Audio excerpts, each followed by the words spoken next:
golfivarustus koosneb maksimumis 14 golfikepist ja neil kõigil on oma otstarve ja esiteks siis ma tutvustan teile putterit, mis on mängus kõige vajalikum golfikepp, kuna vaatame maailma parimaid mängijaid, siis statistiliselt umbes 40% löökidest lüüakse selle golfikepiga. Ta on nii-öelda sileraud, ehk siis kriini peal selle golfikepiga pall veeretatakse auku.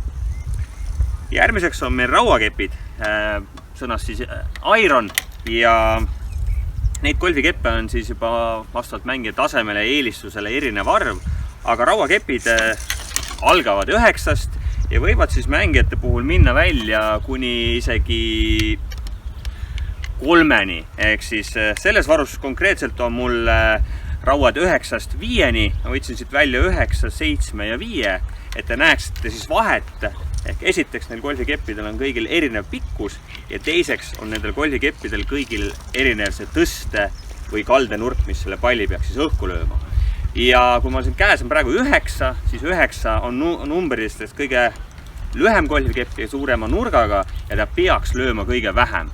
Samas ta peaks olema kõige kergem pihta saada.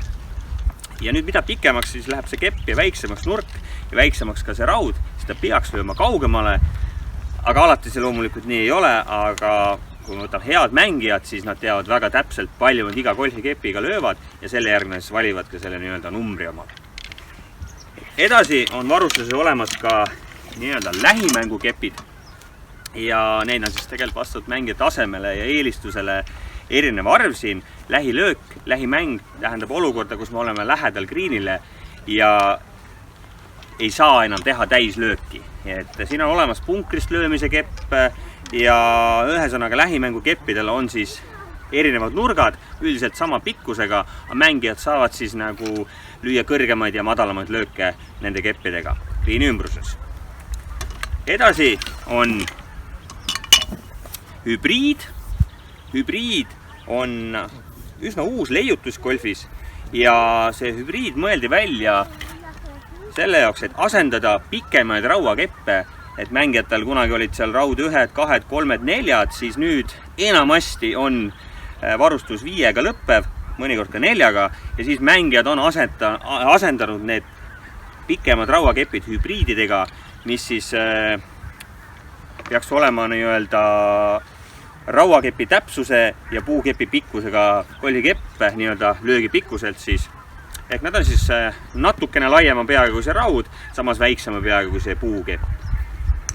Siis edasi ongi puukepp, mis on juba siis mängijatel pikema löögi sooritamiseks konkreetselt raja peale või siis, kui avalöök ei ole selle driverga nii täpne, siis nad kasutavad puukeppi.